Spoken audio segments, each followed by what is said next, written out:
सबभन्दा पहिला इथिक्स के हो? प्रोफेसनल इथिक्स एन्ड लयरिङ स्किल भन्ने छ। यहाँहरुको युनिट 1 कोर्स अफ स्टडीको युनिट 1 मा गयो भने इथिक्स के हो भन्ने छ। सबभन्दा पहिला इथिक्स भनेको नैतिकता के हो? इथिक्स इज मोरल साइन्स भन्छ। नैतिकता भनेको साइन्स अफ मोरालिटी हो, नैतिकताको विज्ञान हो यो ethics. The science of morality, code of conduct, आचार संहिता। इथिक्सबाट नै कोड अफ कन्डक्टको जन्म भएको हो। आचार संहिताहरू नैतिकताबाट आउँछ। त्यो नैतिकताको मुख्य फिलोसफी भनेको नै इथिक्स हो। That's why ethics is philosophy of the code of conduct. Code of कन्डक्टको फिलोसफी हो, यो एउटा सिद्धान्त हो। इथिक्स इज मोरल साइन्स, नैतिकताको विज्ञान हो जसले मानिसहरूको व्यवहारलाई सञ्चालन गर्छ, निर्देशन गर्छ, नियमन गर्छ। मानिसहरूको व्यवहार सिद्धान्तलाई नियमन गर्ने, निर्देशन गर्ने, कन्ट्रोल गर्ने सिद्धान्त, त्यो आचार संहिता भनेको इथिक्स हो। त्यही इथिक्सको फिलोसफी र सिद्धान्तलाई, विज्ञानलाई ल्याएर कोड अफ कन्डक्ट बनायो हामीले। कोड अफ कन्डक्टको के छ भने विश्वभरि नै प्रत्येक पेसाहरूलाई नियमन र नियन्त्रण गर्ने आफ्नो कोड अफ कन्डक्ट छ। त्यसको आचार संहिता हुन्छ। कान व्यवसायहरूको पेसाको आचार संहिता, इन्जिनियरिङहरूको पेसाको आचार संहिता, डाक्टरहरूको पेसाको आचार संहिता। यानि कि हामी यो भन्न सक्छौँ प्रत्येक पेसाको आफ्नो आचार संहिता हुन्छ। त्यो आचार संहिता र इथिक्सभित्र रहेर पेसा सञ्चालन गरिन्छ र त्यही इथिक्सबाट जन्म भएको आचार संहिताको आधारमा विभिन्न खालका पेसाहरू सञ्चालन हुने गर्दछ। अब हाम्रो विषय के हो भने कान व्यवसायीहरूको आचार संहिता 2051। हाम्रो कान व्यवसायीहरूको आचार संहिता 2051 भन्ने छ। 51 मा अहिले हामी एकछिनमा प्रवेश गर्छौँ। त्योभन्दा अगाडि म दुईटा कुरा गर्छु। नेपालमा कानुनी शिक्षाको इतिहास कसरी सुरु भयो र कानुन व्यवसायीहरूको यो लयरहरूको विश्वकै इतिहास के हो र नेपालको इतिहास के छ भन्ने सुरुवात गरेर हामी त्यहाँ पुग्छौँ, प्रवेश गर्छौँ। त्यसैले हाम्रो नेपालमा इथिक्स दुईटा छ। एउटा न्यायाधीशहरूको पनि आचार संहिता छ। न्यायाधीशहरूको आचार संहिता पहिला 2055 सालमा बनेको थियो। अहिले न्यायाधीशहरूको आचार संहिता 2074 छ। यो हामीलाई आवश्यक पर्दैन, खालि यहाँले जानकारीको लागि मात्रै हो। र कान व्यवसायको आचार संहिता 2051 अहिले पनि सञ्चालनमा रहेको छ। अब सुनौ, अब यो अधिवक्ता भन्ने पेसा विश्वमा के छ भन्नेमा हामी प्रवेश गर्नुभन्दा अगाडि थोरैमा यो कानुनी शिक्षाको हाम्रो नेपालको इतिहास हामी संक्षिप्तमा हेरौँ है। नेपालमा कानुनी शिक्षाको इतिहास सबभन्दा पहिला 1997 मा श्रेष्ठ पाठशाला भन्ने कानुनी शिक्षा प्रदान गर्न 1997 मा जुद्ध शमशेरको पालामा श्रेष्ठ पाठशाला भन्ने स्थापना भएको थियो। हाम्रो कानुनको इतिहास त्यहाँ छ। कानुनको इतिहास 1997 मा 1997 मा श्रेष्ठ पाठशालामा कानुनी शिक्षालाई प्रदान गर्नको लागि श्रेष्ठ पाठशाला स्थापना भएको थियो। यो जुद्ध शमशेरको पालामा स्थापना भयो। त्यसपछि कानुनी शिक्षा किन यो जरुरी छ भने कानुन व्यवसायीहरूको इतिहाससँग कानुनी शिक्षा जोडिएको छ। हाम्रो नेपालको कानुन व्यवसायको इतिहास धेरै लामो छैन। त्यसैले श्रेष्ठ पाठशाला 1997 विक्रम सम्वत 1997 जारी गर्यो। त्यसपछि कानुनी शिक्षाहरूको प्रारम्भ सुरुवात भयो, शिक्षा प्रदान गर्ने प्रारम्भ सुरुवात भयो। र पहिलो पटक नेपाल ल क्याम्पसको स्थापना 2011 सालमा नेपाल ल क्याम्पस स्थापना भयो। त्यति बेला यो नेपाल ल क्याम्पस इन्डियाको पटना युनिभर्सिटीबाट सञ्चालित हुन्थ्यो। त्यसको एफिलिएसनमा हामीले कानुनी शिक्षा प्रारम्भ गरेका थियौँ। 2011 सालमा नेपाल कानुन क्याम्पसको स्थापना भयो। त्यसमा भारतको पटना युनिभर्सिटीको एफिलिएसन थियो है। त्यसपछि एकै पटकमा त्रिभुवन विश्वविद्यालयको स्थापना 2016 सालमा भयो। 16 सालमा त्रिभुवन विश्वविद्यालयको स्थापना भएपछि 17 सालमा भारतको पटना युनिभर्सिटीको एफिलिएसन नेपालको त्रिभुवन विश्वविद्यालयले हस्तान्तरण गर्यो। 2017 साल विक्रम सम्वत 2017 सालमा त्रिभुवन विश्वविद्यालयलाई भारतको पटना युनिभर्सिटीको एफिलिएसन नेपाललाई ट्रान्सफर गर्यो। त्यसरी त्यति बेला LLB को पढाइ, BL को पढाइ प्रारम्भ गरेका थियौँ, निरन्तर चल्यो। त्यसपछि प्लान भन्ने एउटा प्रोजेक्टलाई 2028 सालमा यो उच्च शिक्षाको लागि हायर एजुकेसन सम्बन्धी शिक्षा सम्बन्धी नीति आयो। शिक्षा ऐन पनि 2028 सालमै आयो। यो एजुकेसनल सिस्टम प्लान भनेर 2028 सालमा जारी गयो। त्यसको आधारमा नेपाल कानुन क्याम्पस अन्तर्गत इन्स्टिच्युट अफ ल भनेर 2030 सालमा स्थापना गरियो। त्यति बेला 2030 सालमा इन्स्टिच्युट अफ ल भनेर ल इन्स्टिच्युट स्थापना गर्यो। अब त्यो ल इन्स्टिच्युट स्थापना गर्यो 2030 सालमा। त्यसले के काम गर्यो भने त्यति बेला CL र DL भन्ने पढाइ सुरु भयो। CL भनेको सर्टिफिकेट अफ ल है, DL भनेको डिप्लोमेसी अफ ल भनेर यो ब्याचलर अफ ल डिप्लोमेटिक ल भनेर CL र DL को पढाइ सुरु गर्यो। कसले भन्दा इन्स्टिच्युट अफ ल अन्तर्गत चल्यो। नेपाल ल क्याम्पसले इन्स्टिच्युट अफ ल स्थापना गरेपछि त्यसको करिकुलम निर्माण गरेर, पाठ्यक्रम निर्धारण गरेर CL र DL भन्ने दुईटा शिक्षाहरू प्रदान गर्यो। त्यसपछि एकैपटक 2042 सालमा विक्रम सम्वत 2042 सालमा अहिलेको यो फ्याकल्टी अफ ल स्थापना भएको हो। ल फ्याकल्टीको स्थापना 2042 सालमा भयो। त्यो ल फ्याकल्टी के गर्यो भने CL र DL लाई खारेज गरेर त्यसपछि पिसिएल र बिएल भन्ने पढाइ सुरु गर्यो। पिसिएल भनेको प्रोफिसियन्सी सर्टिफिकेट लेभल र बिएल भनेको पहिला बिएल भन्ने पढाइ हुन्थ्यो भन्थ्यो नि, त्यो 42 सालदेखि सुरुवात भएको थियो। र त्यो बिएलको खारेज कहिले भयो भने दुईटै पिसिएल र बिएल दुईटै खारेज 2053 सालमा खारेज गर्यो। 53 सालदेखि निरन्तर रूपमा अहिलेसम्म पनि एलएलबी चलिराखेको छ।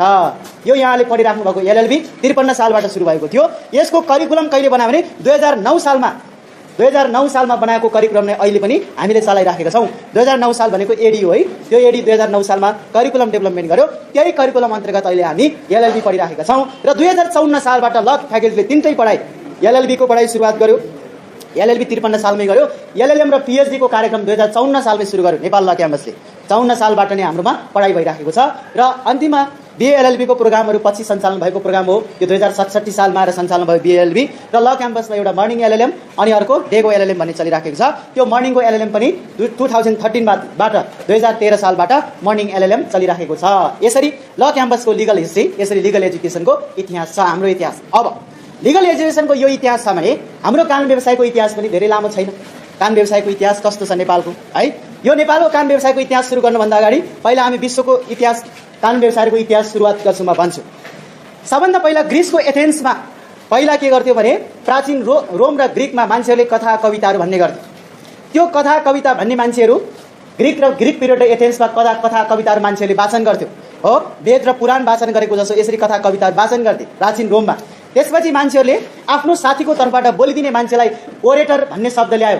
ओरेटर भनेको वाक्कला भएको मान्छे, बोलिदिने मान्छे, वक्ता, ओरेटर।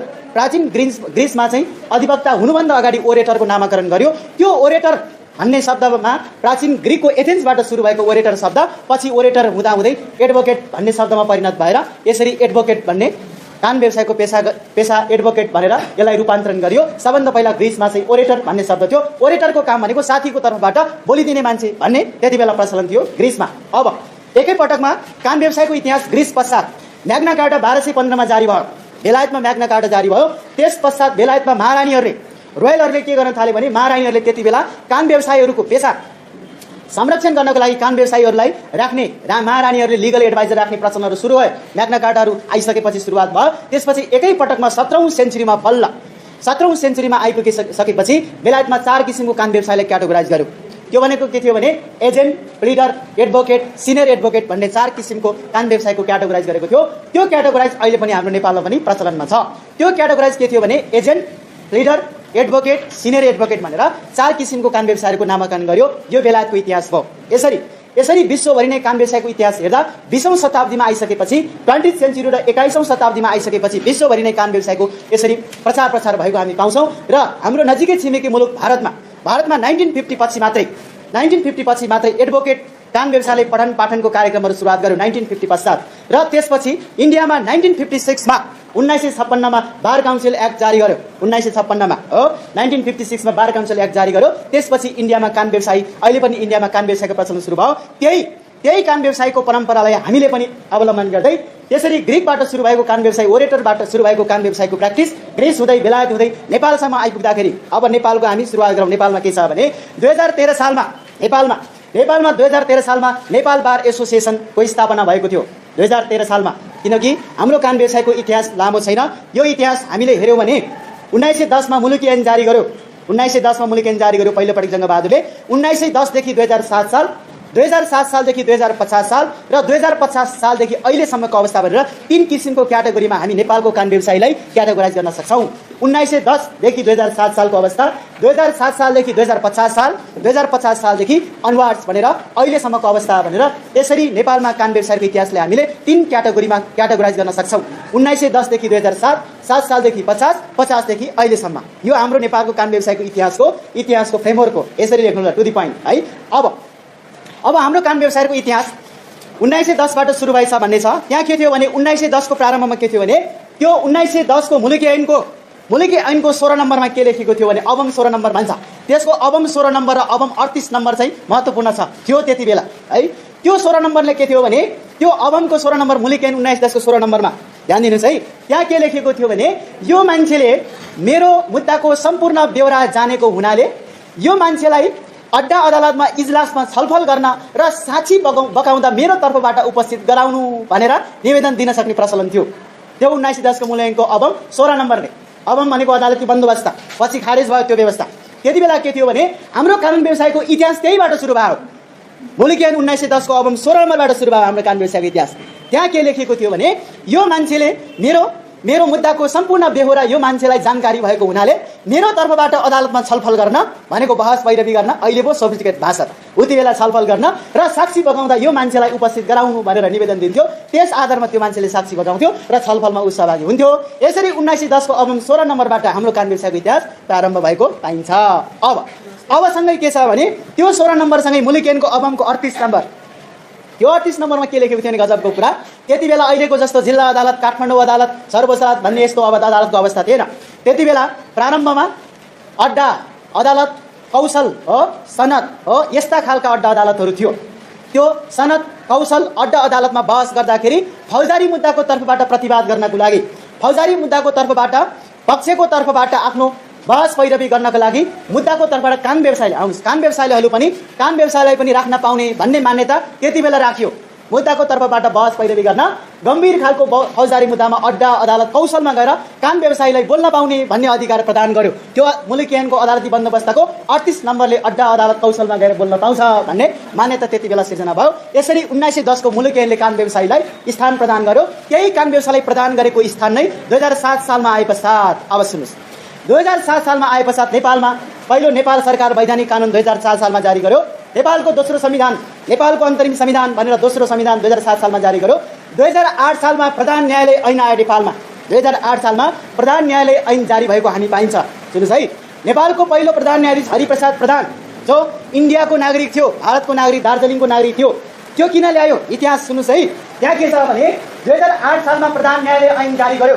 त्यो 2008 सालमा प्रधान न्यायालय ऐन जारी गरिसकेपछि त्यो प्रधान न्यायालय ऐनमा के थियो भने कानुन व्यवसाय गरेको 10 वर्ष निरन्तर वकालत गरेको अधिवक्ता वा वरिष्ठ अधिवक्तालाई सर्वोच्च अदालतको न्यायाधीश वा प्रधान न्यायाधीश बनाउने भन्ने प्रावधान राख्यो। त्यति बेला नेपालमा 10 वर्ष वकालत गरेको कोही मान्छे थिएन, योग्यता पुगेको मान्छे नै थिएन। त्यसैले हरिप्रसाद प्रधानलाई भारतबाट मगाएर, हरिप्रसाद प्रधानलाई दार्जिलिङबाट मगाएर चाहिँ नेपालको प्रधान न्यायालयको प्रधान न्यायाधीश बनायो। किनभने नेपालमा 10 वर्ष निरन्तर वकालत गरेको कुनै कानुन व्यवसायहरू थिएन। त्यस कारणले अहिले पनि प्रधान न्यायाधीश, त्यो भारत प्रधान न्यायालय ऐनको प्रधान न्यायाधीश हरिप्रसाद प्रधानलाई बनायो। यसरी प्रधान न्यायालय ऐन 2008 ले प्रधान न्यायाधीश हरिप्रसाद प्रधानलाई बनायो। अब सुन, अब यो प्रधान न्यायालय ऐन 2008 खारेज भयो। 2013 सालमा नेपालमा सर्वोच्च अदालत ऐन जारी गर्यो। 2013 सालमा सर्वोच्च अदालत ऐन जारी गर्यो 2013 सालमा, र सँगै सर्वोच्च अदालत नियमावली 2013 पनि जारी गर्यो। त्यो 2013 सालमा सर्वोच्च अदालत ऐन र नियमावली जारी गरेसँगै नेपालमा कानुन व्यवसायको बार काउन्सिल, अहिलेको बार काउन्सिल र अहिलेको नेपाल बार एसोसिएसन कानुन व्यवसायको सङ्गठनको स्थापना पनि 2013 सालमा नै भएको थियो। यसको स्थापना 2013 सालमा नै भएको हो। कानुन व्यवसायहरूको सङ्गठन नेपाल बार एसोसिएसनको स्थापना पनि 2013 सालमा भएको पाइन्छ। अब यसमध्ये हाम्रो नेपालको इतिहास 1910 देखि 2007, 2007 देखि 50 साल, 2050 देखि अहिलेको अवस्थासम्म कानुन व्यवसायको इतिहास चलिराखेको छ। यसरी 2013 सालमा सर्वोच्च अदालत ऐन आएपछि सर्वोच्च अदालत नामाकरण गर्यो। त्यसपछि विभिन्न किसिमका सर्वोच्च अदालत, पुण्डावेदन अदालत, क्षेत्रीय अदालत, विभिन्न अदालतहरूको स्थापना गर्यो। बीचमा धेरै खालका अड्डा अदालतहरू स्थापना भयो र त्यस अन्तर्गत अहिले हाम्रो नेपालको संविधानको धारा 127 को 1 र 2 नेपालमा 3 किसिमको अड्डा अदालत हुन्छ भन्ने छ। नेपालको संविधान 2072 को धारा 127 ले 3 किसिमको अड्डा अदालतको परिकल्पना गरेको छ।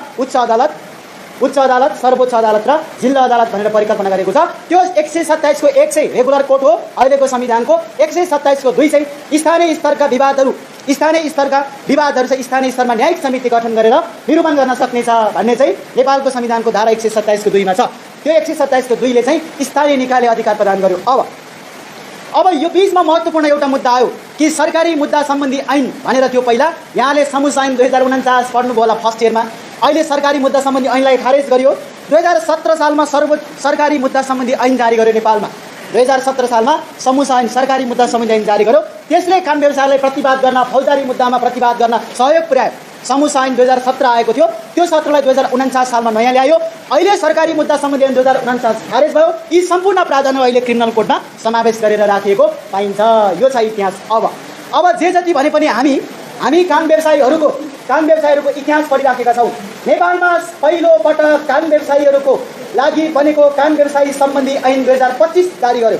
कानुन व्यवसायी सम्बन्धी ऐन 2025 जारी गर्यो। यहाँहरूले अब लयर भएपछि यहाँले पनि कानुन व्यवसायी भन्ने भाषा बोल्नु पर्यो। म वकिल हो भन्न पाइएन। 2025 सालपछि आएपछि के भन्यो भने त्यो ऐनमा पुरानो साबिकको वकिल भन्ने भाषालाई हटाएर कानुन व्यवसायी भनेर नामाकरण गरियो ऐनमा। अहिले अदालतमा जाँदा यहाँले प्रहरीहरू समक्ष म वकिल हो भने कस्तो ठाडो मान्छे रहेछ भन्छ, म नि कानुन व्यवसायी हो भने बुझेको सोफिस्टिकेटेड मान्छे रहेछ भनिन्छ। त्यसैले ऐनमा भएको कानुन व्यवसायी भन्ने भाषा प्रयुक्त गर्ने, वकिल भन्ने भाषा चाहिँ लेम्यान र बाहिर बोल्ने भाषा भयो है। त्यसैले अहिले ऐनमा नै के गर्यो भने कानुन व्यवसायी ऐन 2025 आइसकेपछि वकिल भन्ने भाषालाई कानुन व्यवसायी भनेर परिभाषित गर्यो र अहिले नेपालमा कानुन व्यवसायी सम्बन्धी ऐन 2050 एक्जिस्टिङ चलिराखेको छ। त्यो 25 को ऐन खारेज गरियो र अहिले कानुन व्यवसायी सम्बन्धी ऐन 2025 लाई खारेज गरेर कानुन व्यवसायी सम्बन्धी ऐन 2050 नेपालमा छ। कानुन व्यवसायी सम्बन्धी ऐन 2050 निरन्तर रूपमा चलिराखेको छ। यसैको आधारमा हामीले व्यवसाय गर्दै आइराखेका छौँ।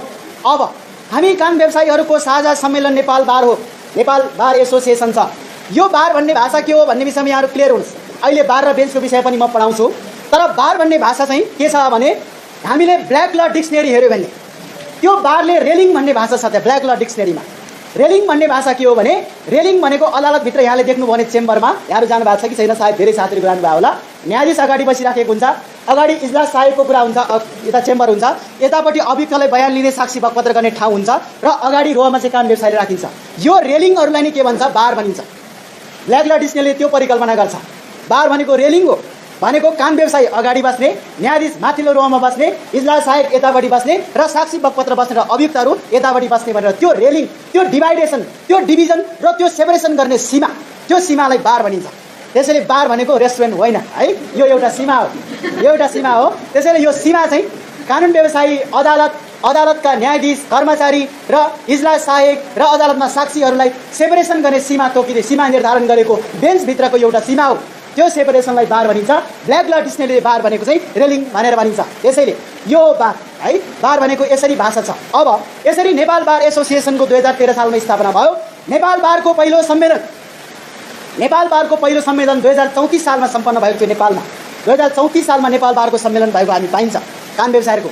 यसरी कानुन व्यवसायी नेपाल बारमा 2013 सालमा स्थापना भएको अहिले नेपालमा करिब 17,000 को वरिपरि कानुन व्यवसायीहरू उत्पादन गर्न हामी सफल भएका छौँ। 17,000 छौँ अब हामी। अब यहाँहरू आइपुग्दाखेरि करिब 18,000 को लाइनमा पुग्छ है। यहाँहरू आउनुहुन्छ, हामी पनि वरिष्ठ हुँदै जान्छ है। यसरी 18,000 को लाइनमा 17,000 को अरानमा हामी छौँ, कानुन व्यवसायीहरू छौँ। अब यो कानुन व्यवसायलाई रेगुलेट गर्ने एउटा नेपाल बार एसोसिएसन भइहाल्यो, हाम्रो सङ्गठन भयो, साझा सङ्गठन। अर्को नेपाल बार काउन्सिल भन्ने छ। नेपाल बार काउन्सिल भन्ने नेपाल कानुन व्यवसायीहरू नेपाल बार काउन्सिल ऐन पनि 2050 नै हो है। कानुन व्यवसायीको नेपाल बार काउन्सिल भन्ने छ हो, बार काउन्सिल भन्ने छ। कानुन व्यवसायलाई रेगुलेट गर्ने नेपाल बार काउन्सिल, न्यायाधीशहरूलाई रेगुलेट गर्ने न्याय परिषद हो। न्याय परिषद ऐन 2073 बमोजिम संस्थापना भएको अहिलेको नयाँ 73, त्यसले न्याय परिषद ऐनले न्यायाधीशहरूलाई रेगुलेट गर्छ। हिजो मात्रै 2 जना न्यायाधीश बर्खास्तमा पर्नुभयो है। न्यायाधीशहरूको आचार संहिता हेरिन्छ, त्यो न्याय परिषदले निर्णय गर्छ। अर्को कानुन व्यवसायलाई रेगुलेट गर्ने भनेको बार काउन्सिल छ। अब सुन्नुहोस्, अब यसरी बार काउन्सिलले हामी कानुन व्यवसायहरूलाई रेगुलेट गर्छ। अब यहाँनिर हाम्रो नेपालको लिगल प्रोभिजन भनेको कानुन व्यवसायीहरूको आचार संहिता 2051 र बार काउन्सिल ऐन 2050 एक्जिस्टिङ छ। यति हो हाम्रो कानुन व्यवसायीहरूसँग सम्बन्धित लिगल प्रोभिजन, यति हो। अब यो बार काउन्सिलको काम के छ भन्नेमा कि कानुन व्यवसायीहरूको आचार संहिता 2051 यदि उल्लङ्घन गर्यो भने त्यो बार काउन्सिलभित्र एउटा अनुशासन समिति हुन्छ। त्यो अनुशासन समितिले कानुन व्यवसायीहरूलाई 3 किसिमको सजाय गर्छ। सुन्नुहोस् है, बार काउन्सिलभित्र अनुशासन समिति भन्ने छ। त्यो अनुशासन समितिले कानुन व्यवसायीले यदि गैर कानुनी काम गर्यो भने, त्यो कानुन व्यवसायले तोकिदिएको आचार संहिताको विपरीत काम गर्यो भने 3 किसिमको सजाय गर्छ। त्यो 3 किसिमको सजाय के हो भने 1 नम्बरमा पहिलो नसिहत दिने, 2 नम्बरमा निश्चित समयसम्मको लागि कानुन व्यवसाय गर्नबाट रोक लगाउने, 2 र तेस्रो नम्बरमा लाइसेन्स चाहिँ खारेज गर्ने। 8-10 जना अहिलेसम्ममा 15-16 जना कानुन व्यवसायीको लाइसेन्स नै खारेज भएको छ अहिलेसम्ममा है। 2070 सालसम्ममा 8 जनाको लाइसेन्स खारेज भएको थियो। यो अनुशासन समितिले 3टा काम गर्छ। त्यो 3टा काम गर्छ भने के गर्छ भने एउटा पहिलो पटकलाई नसिहत दिने, वार्निङ दिने, चेतावनी दिने। अर्को निश्चित समयसम्मको लागि कानुन व्यवसाय गर्नबाट वञ्चित गराउने। दोस्रो निश्चित सीमासम्म। फेरि पुनः उसलाई नसिहत दिएर पनि भएन, निश्चित समयको लागि प्रतिबन्ध गर्दाखेरि पनि त्यसरी निश्चित समयसम्म प्रतिबन्ध लगाउँदा पनि कानुन व्यवसायीहरूले यदि त्यसरी काम गर्यो भने लाइसेन्सै खारेज गर्ने, एकपटकलाई प्रतिबन्ध लाउँछ, वार्निङ दिन्छ, फेरि त्यस्तै काम गर्यो भने लाइसेन्सै खारेज गर्नेसम्म 3टा सजाय गर्छ। अब हाम्रो कानुन व्यवसाय संहिता आचार संहिता 2051 मा भएको क देखि प सम्मको प्रावधानमा के हुन्छ? नसिहत हुन्छ। सुन्नुहोस् है, कानुन व्यवसाय आचार संहिता 2051 को क देखि प सम्मको प्रावधानको उल्लङ्घन गरेमा त्यस्तो अवस्थामा नसिहत दिन्छ। क देखि प सम्म है, क देखि प सम्म नसिहत दिने हो।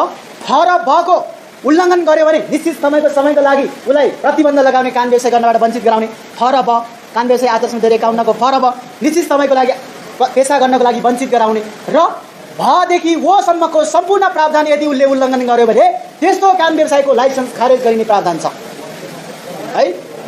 कदेखि फेरि म दोहोऱ्याउँछु, कदेखि प सम्मको सम्पूर्ण प्रावधान त्यसमा नसिहत दिन्छ। ख र ब को प्रावधान उल्लङ्घन गर्यो भने त्यस्तो अवस्थामा चाहिँ कानुन व्यवसायलाई निश्चित समयको लागि पेशा गर्नबाट रोक लगाइन्छ। ख र ब र यदि उसले भदेखि वो सम्मका सम्पूर्ण कामहरू गर्यो भने त्यो कानुन व्यवसायले के गर्छ भने लाइसेन्सै खारेज गर्छ। अब मलाई भन्न दिनुहोस् हाम्रो आचार संहिताहरू के छ? अब सुन्नुहोस्, त्यो निश्चित समयसम्मको लागि कानुन व्यवसाय गर्नबाट वञ्चित गराउने भनेको मुद्दामा दलाली गर्यो हो, कसैले ब्रोकरको काम गर्यो, दलाली गर्यो र कुनै आफूले कुनै पनि अरूको सम्पत्तिमा दलाली गरेर त्यस्तो किसिमको ब्रोकरको काम गर्यो भने निश्चित समयको लागि उसको लाइसेन्स चाहिँ निश्चित समयको लागि काम गर्नको लागि रोक लगाइन्छ। दलालीको काम गर्यो भने यति सम्झनु, दलाली भन्ने भाषा छ, दलाल गर्नु हुँदैन भन्ने छ आचार संहितामा। त्यो गर्यो भने निश्चित समयको लागि रोक लगाइन्छ र 2-3टा काम गर्यो भने त्यो भदेखि ओसम्म के छ भने गम्भीर फौजदारी अपराध गर्यो र कानुन व्यवसायले गम्भीर सार्वजनिक नैतिकता प्रतिकूल काम गर्यो, ठगी गर्यो भने त्यस्तो कानुन व्यवसायको लाइसेन्स खारेज गरिन्छ। त्यो प्रावधान चाहिँ अन्तिममा प्रावधान छ। त्यो लाइसेन्स खारेज कति बेला गर्छ भने गम्भीर खालका फौजदारी अपराध गर्यो कानुन व्यवसायले, त्यस्तो कानुन व्यवसायलाई लाइसेन्स चाहिँ खारेज गर्ने प्रावधान छ। अब हामी आचार संहिता 2051 भएका सरस्वती प्रावधानहरू के छ त्यो सुनौँ है। नम्बर 1 मा के लेखेको छ भने कुनै पनि कानुन व्यवसायले आफ्नो नैतिक सिद्धान्तको प्रतिकूल हुने गरी काम गर्नु हुँदैन भन्छ है। आचार संहितामा नैतिक सिद्धान्तको प्रतिकूल हुने गरी काम गर्नु हुँदैन। यो यहाँले फटाफट हेर्नु होला, त्यो 51 मै छ। म थोरै मात्रै कुराहरू भन्छु। कानुन व्यवसायले नैतिक सिद्धान्तको प्रतिकूल हुने गरी काम गर्नु हुँदैन। अर्को, पक्षलाई दुःख दिने, हैरानी, कुनै पक्षलाई दुःख दिने, हैरानी दिने नियतले मुद्दा चलाउनु हुँदैन भन्ने प्रावधान छ। अर्को कुरा, आफ्नो पक्षप्रति कानुन व्यवसाय सधैँ रेस्पोन्सिबल हुनुपर्छ भन्ने छ। कानुन व्यवसाय सधैँ अदालतमा उपस्थित हुँदाखेरि फर्मल कोर्टमा निश्चित समय सीमाभित्र उपस्थित हुनुपर्छ भन्ने छ। सधैँ कालो कोट लाएर उपस्थित हुनुपर्छ भन्ने सिद्धान्तहरू छ। न्यायिक प्रक्रियालाई दुरुपयोग गर्नु हुँदैन कानुन व्यवसायले भन्ने छ। जुडिसियल प्रोसेसलाई एब्युज गर्यो, त्यसलाई दुरुपयोग गर्यो भने त्यस्तो अवस्थामा कानुन व्यवसायलाई कारबाही सचेत गरिन्छ, नसिहत दिइन्छ हो। अदालती प्रक्रियालाई दुरुपयोग गर्नु हुँदैन, पक्षलाई हानि हुने, आफूलाई फाइदा हुने काम गर्नु हुँदैन भन्छ। पक्षले दिएको सम्पूर्ण डकुमेन्टहरू, पक्षका मुद्दाहरू कन्फिडेन्सियली राख्नुपर्छ, सेक्रेसी राख्नुपर्छ भन्ने छ। बाहिर प्रचार प्रसार गर्नु हुँदैन भन्ने छ। अर्को, कानुन व्यवसायले आफ्नो पेशा, अहिले त हाम्रो धेरै कानुन व्यवसायले फेसबुकमा LLM फलाना यति विषय डिग्री गरेको ल फर्म यहाँ छ भनेर प्रचार प्रसार गर्छ। मलाई लाग्छ पेशा नचलेकोले प्रचार प्रसार गर्छ, चलेकोलाई प्रचार प्रसार गर्नै पर्दैन है। त्यस्तो छ, त्यो प्रचार प्रसार गर्न पाइँदैन। आचार संहिताले गरिन्छ, ठुलो होर्डिङ बोर्ड बनाएर, ठुलो पिक्चर बनाएर फेसबुकमा सामाजिक सञ्जालमा प्रचार प्रसार गर्न हुँदैन। त्यो आचार संहिताको विपरीत हो। त्यसैले कानुन व्यवसायले बोर्ड पनि कहिलेकाहीँ ठुलो राखेको देखिन्छ, यो व्हाइट बोर्ड भन्दा पनि ठुलो है। त्यो बोर्ड पनि सानो छ, स्केल छ है, त्यो बोर्ड पनि सानो राख्नुपर्छ भन्ने छ। धेरै प्रचार प्रसार गर्नु हुँदैन भन्छ। यसरी आचार संहिता छ। अब सुनौ, यस किसिमको आचार संहिता छ भने अब यसको केही क्रिटिक्स पनि छ। यो आचार संहितामा के भन्छ, अब हाम्रो नयाँ आचार संहिता बन्दैछ है, छिट्टै यो ड्राफ्टिङको फेजमा छ। नयाँ आचार संहिता फेरि नयाँ आउँछ हाम्रो है। यो के छ भने वरिष्ठजीहरूले आफूले सम्पूर्ण काम गरिसकेपछि हाम्रो पालामा चाहिँ यो गर्नु हुँदैन भनेर लेखिदियो। यो हामीमाथि थोपरेको हो भन्ने पनि छ, क्रिटिक छ। आफू चाहिँ जम्मै गरिसक्यो, हिजो आफू पेसामा सबै गरिसकेपछि, दलाली पनि गरिसक्यो, सबै गर्नुपर्ने गरिसक्यो, त्यो गरेपछि अब हामीलाई गर्नु हुँदैन भनेर हामीलाई यो बाँध्नको लागि ल्यायो भन्ने त्यस किसिमको क्रिटिसिजम पनि छ मार्केटमा। त्यस्तो पनि छ। जे भने पनि हाम्रो आचार संहिता 2051 छ। यसले कानुन व्यवसायले सीमा तोकिदिएको छ। यसले कानुन व्यवसायलाई गभर्निङ गर्नको लागि, आफूलाई आफ्नो पेसाप्रति उत्तरदायी हुनको लागि निश्चित मापदण्ड बनाएको छ। त्यस किसिमको आचार संहिता उल्लङ्घन गर्यो भने 3 किसिमको सजाय हुने व्यवस्था रहेछ। क देखि प सम्म छ भने नसिहत दिने, ख र ब छ भने निश्चित समयको लागि प्रतिबन्ध लगाउने, भदेखि ओ सम्मको सम्पूर्ण काम गर्यो भने के गर्ने, सम्पूर्ण काम गरी लाइसेन्स खारेज गर्ने। कुन चाहिँ टिचरले बुझ्दैन यसरी लेख्यो भने है। ल बाँकी कुरा यसरी लेख्ने। अब सुन्नुहोस्, अब प्रिन्सिपलहरू, कानुन व्यवसायको निश्चित सिद्धान्तहरू छ। सिद्धान्तहरू भन्ने छ, त्यो कन्सेप्ट एन्ड प्रिन्सिपल। अघि कन्सेप्ट अफ इथिक्स हामीले भन्यौँ, इथिक्स भनेको साइन्स अफ मोरालिटी हो। त्यहाँ प्रिन्सिपल्स भन्ने छ कानुन व्यवसायको सिद्धान्त। त्यो प्रिन्सिपल भनेको के हो भने, नम्बर 1 प्रिन्सिपल भनेको कम्पिटेन्सी, प्रतिस्पर्धी हुनुपर्छ। अर्को, अनेस्टी, इमान्दारिताको सिद्धान्त, प्रिन्सिपल अफ अनेस्टी, कम्पिटेन्सी। अर्को इन्टेग्रिटी, इन्टेग्रिटी भनेको इमानदार, अनेस्टी है। अर्को प्रिन्सिपल अफ ट्रान्सपेरेन्सी, काम व्यवसायहरू पारदर्शी हुनुपर्छ, प्रिन्सिपल अफ ट्रान्सपेरेन्सी। अर्को प्रिन्सिपल अफ कन्फिडेन्सियालिटी, पक्षका धेरै मुद्दा हुन सक्छ, त्यो मुद्दाको गोपनीयता राख्नुपर्छ भन्छ, कन्फिडेन्सियालिटी हो। आफ्नो भएको विषयलाई दायाँ बाहिर प्रचार गर्नु हुँदैन, प्रिन्सिपल अफ कन्फिडेन्सियालिटी। अर्को प्रिन्सिपल अफ रेस्पोन्सिबिलिटी भन्ने छ, उत्तरदायित्वको सिद्धान्त, principal of responsibility. Principal of competency, principal of transparency, principal of honesty, principal of consistency हो। प्रिन्सिपल अफ लायबिलिटी, उत्तरदायित्व, लायबिलिटी। अर्को प्रिन्सिपल अफ इक्वालिटी, समानताको सिद्धान्त भन्ने छ। यसरी अनेस्टी, इमान्दारिता, समानता, प्रतिस्पर्धी, यी सबै सिद्धान्तहरू कानुन व्यवसायको सिद्धान्त हो। र कानुन व्यवसाय सम्बन्धी सिद्धान्त रोल अफ द लयर भनेर युएनले 1990 मा केही प्रिन्सिपल लेट डाउन गरेको छ। म तीनटा कुरा भन्छु, यसमा तीनटा कुरा छ। यी प्रिन्सिपल बाहेक युएनले 1990 को अगस्त 27 देखि सेप्टेम्बर 7 सम्म सम्मेलन भएको थियो। यो अगस्त 27 देखि सेप्टेम्बर 7 सम्म भएको सम्मेलनले 1990 ले principle of the rule of the law भन्ने छ, कानुन व्यवसायको भूमिका के हो भन्नेमा प्रिन्सिपल लेट डाउन गरेको छ। त्यसमा तीनटा कुरा प्रमुख कुरा हो। तीनटा कुरा के हो भने number 1 principal of legal advice भन्ने छ। लिगल एडभाइस भनेको प्रत्येक अधिकारीले 24 घण्टा भन्दा बढी थुनामा राख्नु हुँदैन। 24 घण्टा भन्दा बढी थुनामा राख्यो भने कानुन व्यवसायीसँग परामर्श गर्ने त्यो अधिकार चाहिँ अधिकारीले जानकारी गराउनुपर्छ, कानुन व्यवसायी बोलाइदिनुपर्छ, परामर्श दिनुपर्छ भन्ने छ। Principal of legal assistance and advice भन्छ। कानुन व्यवसायीलाई एडभाइस कानुन व्यवसायीको तर्फबाट राख्न पाउने, कानुन व्यवसायीलाई सहजीकरणको रूपमा आफ्नो पक्षले राख्न पाउने भन्ने छ principal of advice and principal of assistance भन्छ। अर्को प्रिन्सिपल अफ क्रिमिनल म्याटर भन्छ। अर्को प्रिन्सिपल अफ क्रिमिनल म्याटर भनेको कुनै पनि व्यक्तिलाई 24 घण्टा भन्दा बढी क्रिमिनल म्याटर है, प्रिन्सिपल अफ क्रिमिनल ल इस्युमा क्रिमिनल म्याटर हो, त्यो क्रिमिनल लसँग सम्बन्धित छ, क्रिमिनल म्याटर है, त्यो क्रिमिनल लसँग सम्बन्धित छ। त्यो प्रिन्सिपल अफ क्रिमिनल म्याटरले के भन्छ भने फेयर हेरिङ, निष्पक्ष सुनवाईको मौका दिनुपर्ने, 24 घण्टा भन्दा बढी थुनामा राख्न नपाइने, फेयर हेरिङ हुनुपर्ने, फेयर ट्रायलको सिद्धान्त हुनुपर्ने, जति पनि डबल ज्योपार्टी हुन नहुने, एउटै व्यक्तिलाई दुई पटक एउटै मुद्दामा दोहोरो सजाय गर्न मिल्दैन भनेर डबल ज्योपार्टीको कुरा छ। यो 1990 ले गरेको प्रिन्सिपल अफ क्रिमिनल म्याटर छ। अर्को अन्तिम प्रिन्सिपल छ। अन्तिम प्रिन्सिपल के छ भने प्रिन्सिपल अफ काउन्सिलिङ भन्छ। प्रिन्सिपल अफ काउन्सिलिङ, परामर्श लिन पाउँछ कानुन व्यवसायीसँग पक्षहरूले, प्रिन्सिपल अफ काउन्सिलिङ भनेर। यसरी 1990 मा त्यो प्रतिपादन गरेको सिद्धान्तले 3 किसिमको सिद्धान्तलाई प्रतिपादन गर्यो। यी सिद्धान्त जे भने पनि यहाँको कोर्समा राखेको प्रिन्सिपलको मकसद के हो भने principal of honesty, equality, transparency, इमानदार हुनुपर्ने, अनेस्टी हुनुपर्ने भन्ने सिद्धान्तहरूसँग सम्बन्धित सम्पूर्ण प्रिन्सिपल चाहिँ प्रिन्सिपल्स अफ द लयर्स हो है। मैले प्रिन्सिपलको कुरालाई यति नै राखेँ। आचार संहिता सम्बन्धी हाम्रो कानुनको प्रावधान यति नै हो। अब दोस्रो कुरामा यहाँ के छ भने बार एन्ड बेन्चको रिलेसन भन्ने छ यहाँको कोर्समा है। बार एन्ड बेन्च रिलेसन सुन्नुहोस् है, यसको एउटै टर्म छ।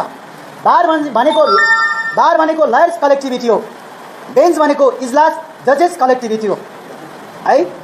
बार र बेन्च भनेको बार भनेको लयर्स कलेक्टिभिटी, बेन्च भनेको जजेस कलेक्टिभिटी हो। जजेस कलेक्टिभ भनेको एसोसिएसन अफ द जज हो। बेन्च भनेको, बार भनेको चाहिँ लयर्स कलेक्टिभिटी हो, कानुन व्यवसायीहरूको सङ्गठन हो। बार भनेको के हो भनेर अघि मैले भने यसको उदाहरण, बार भनेको लयर्स कलेक्टिभिटी हो। एउटा सिद्धान्त के छ भने स्वतन्त्र न्यायपालिकाको गरिमालाई अक्षुण्ण राख्न बार र बेन्चको रिलेसन सधैँ बार र बेन्चको रिलेसन समन्वयात्मक हुनुपर्छ भन्ने छ। बार र बेन्च भनेको एउटै सिक्काको दुई पाटा हो भन्ने सिद्धान्त छ। बार र बेन्च न्यायको लागि एकै सिक्काको दुई पाटा हो, both sides of the same coin भन्छ। बार र बेन्च भनेको two wheeler of the same card भन्छ। यिनीहरू एकै रथका दुई पाङ्ग्रा हुन् बार र बेन्च, किनकि बार र बेन्चको सम्बन्ध बिना न्यायको परिकल्पना गर्न सकिँदैन। बार र बेन्चको परिकल्पना बिना स्वतन्त्र न्यायपालिकाको कल्पना गर्न सकिँदैन। बार र बेन्चको समन्वय सम्बन्ध सुमधुर भएन भने स्वतन्त्र न्यायपालिका रहन सक्दैन, कानुनको शासन रहन सक्दैन, रुल अफ ल रहन सक्दैन, गुड गभर्नेन्स रहन सक्दैन, constitutionality supremacy of the constitution संविधानवाद रहन सक्दैन, संवैधानिक सर्वोच्चता रहन सक्दैन। संवैधानिक सर्वोच्चता, कानुनी शासन, मानव अधिकारको रक्षा, स्वतन्त्र न्यायपालिका र कानुनी शासन र गुड गभर्नेन्स सुशासनको निम्ति बार र बेन्चको सम्बन्ध सुमधुर हुन जरुरी छ। र बार र बेन्चको सम्बन्ध सुमधुर भएन भने न्यायपालिका कहिले पनि स्वतन्त्र हुन सक्दैन भन्ने मान्यता रहेको छ। यसको सिद्धान्त यो हो। बार र बेन्चको सिद्धान्त भनेको एकै सिक्काको दुई पाटो हो। श्रीमान र श्रीमतीको जस्तै सम्बन्ध हुन्छ बार र बेन्चको। बार र बेन्च सधैँ एक अर्काका परिपूरक हुन्, एक अर्काका इन्टर रिलेसनसिप छ यिनीहरूको बिचमा, इन्टरडिपेन्डेन्ट छ, इन्टर को रिलेटेड छ, यिनीहरू एक अर्काको इन्टर कनेक्टेड छ, को एक्जिस्टेन्स छ, एक अर्काको परिपूरक हो। बार बिना बेन्च, बेन्च बिना बारको परिकल्पना गर्न सकिँदैन। किनभने हामी बहस गर्न जान्छौँ, बहस गर्ने जाने बेलामा पक्षलाई कहिलेकाहीँ सोध्छ कानुन व्यवसायी खोइ त आउनु भएन, आउँदै हुनुहुन्छ भन्ने बेलामा बेन्च हामीले भन्छौँ समयमा उपस्थित हुनुपर्छ, यो हाम्रो सिद्धान्त छ। कहिलेकाहीँ बेन्चले के कन्सिडर गर्छ भने ठिकै छ आउन दिनुहोस् भन्छ है। कतिमा त न्यायाधीशहरूले वकालतनामा हेर्छ, ए वरिष्ठ जुडिसियललाई फोन गरेर बोलाउनुहोस् के छ होइन भन्छ। यसरी यस्तो किसिमको बार र बेन्चको सम्बन्ध चलिराखेको। Lawyers collectiveness or collectivity, COLLECTIVITY collectivity, lawyers collectivity, bench भनेको जजेस कलेक्टिभिटी हो। अब एउटै सेन्टेन्समा भन्दा बार भनेको कान व्यवसाय हो होइन, बेन्च भनेको इजलास हो, बेन्च भनेको अदालत हो, कोर्ट हो, जुडिसियरी हो है। यसरी मान्यता छ। अब बार र बेन्चको सम्बन्ध यसरी सुमधुर सम्बन्ध सधैँ हुनुपर्छ। त्यो के को लागि भने न्यायको लागि मात्रै होइन, क्वालिटेटिभ जस्टिसको लागि। न्याय दिएर मात्रै हुँदैन, क्वालिटेटिभ न्याय दिनुपर्छ, न्यायको अनुभूति हुनुपर्छ भन्ने सिद्धान्त छ। त्यसैले त्यो क्वालिटेटिभ जस्टिस र स्वतन्त्र न्यायपालिकाको लागि बार र बेन्चको सम्बन्ध सधैँ सुमधुर हुन जरुरी छ भन्ने मान्यता छ। अब हामी कान व्यवसायीहरूलाई कोर्ट अफ द अफिसर भन्छ। हामी कान व्यवसायीहरूको अफिसर अफ द कोर्ट हो, हामी भनेको कोर्ट अफ अफिसर हो। हामी भनेको रिकग्नाइज गर्छ, नेपाल बार काउन्सिलले लाइसेन्स दिन्छ। अब यहाँ के मान्यता छ भने LLB गरेपछि लोकसेवा दौडिनै पर्दैन। रिकग्निसन गरे हो नेपाल सरकारले, कोर्ट अफ द अफिसर हो तपाईँ, लयर आफ्नो रिकग्निसन छ। त्यो आफैमा नेपालको के हो भने त्यो सचिव सरी अथवा न्यायाधीश सरहको पद हो लयर आफैमा।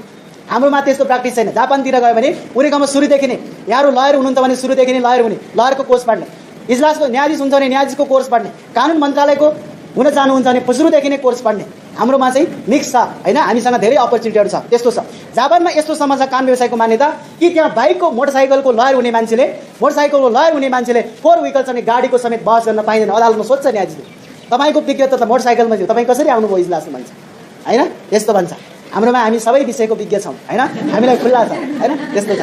त्यसैले यस्तो छ।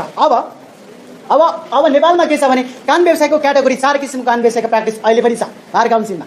हाम्रोमा के छ भने एजेन्ट भनेको एजेन्ट अभिकर्ता है, एजेन्ट अनि प्लिडर खास गरी दुईटा चाहिँ एजेन्ट प्लिडर अनि प्यारालिगल एडभोकेट भनेर 4 किसिमको यस्तो खालको कान व्यवसाय छ। हाम्रोमा लेखापढी व्यवसाय ऐन 2052 र 2050 र 51 नियमावली छ। त्यो लेखापढी व्यवसाय ऐन 2051 र 52 ऐन र नियमावलीपछि लेखापढीको व्यवसाय पनि छ। त्यसरी एडभोकेट हाम्रो पनि एजेन्ट, प्लिडर, एडभोकेट, सिनियर एडभोकेट भनेर 4 किसिमको कान व्यवसाय क्याटेगोरी थियो पहिला, अहिले पनि त्यस्तो किसिमको प्र्याक्टिस छ। हाम्रोमा के छ भने एजेन्ट बस्न पाउँछ कसैको, अर्को प्लिडर भनेको कान व्यवसायलाई सहायता गर्ने, अर्को चाहिँ एडभोकेट, प्लिडर भनेको चाहिँ प्यारालिगल हो। नेपालमा प्यारालिगल भन्ने यहाँको कोर्समा छ। त्यो प्यारालिगल भनेको हाम्रो लेखापढी हो है, कान व्यवसायलाई सहयोग गर्ने। एडभोकेट र सिनियर एडभोकेट वरिष्ठ अधिवक्ता भनेर हाम्रोमा क्याटेगोराइज छ।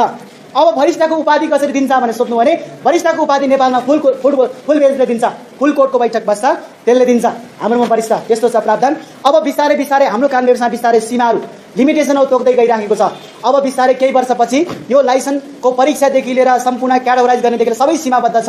अस्ति मात्र 1 हप्ता अगाडि एउटा निर्णय गर्यो सर्वोच्च अदालत बार एसोसिएसनले कि सर्वोच्च अदालतको बारको सदस्य हुनलाई सर्वोच्च अदालतमा 5वटा मुद्दामा बहस गरेर फाइनल त्यो हेरिङ भएको हुनुपर्ने, जिल्ला अदालतमा 15वटा मुद्दामा बहस गरेको हुनुपर्ने जिल्ला अदालतमा, र उच्च अदालतमा उसले 10वटा मुद्दामा बहस गरेर फाइनल डिसिजन भएको हुनुपर्ने।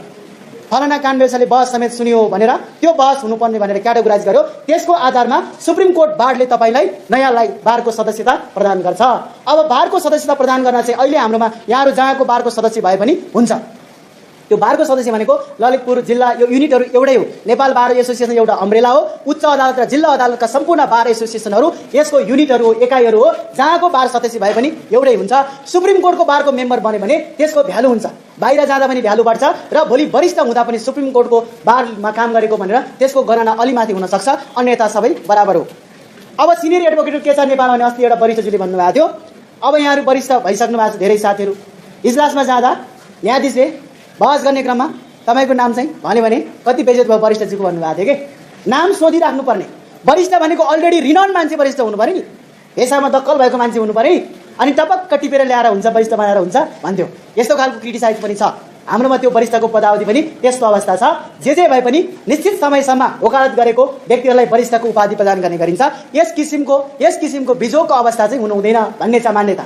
अब बिस्तारै सुधार हुँदै जान्छ, तपाईँ हाम्रो पालामा बिस्तारै सुधार हुँदै जान्छ है। अब कान व्यवसायको आचार संहिता कुरा गरौँ।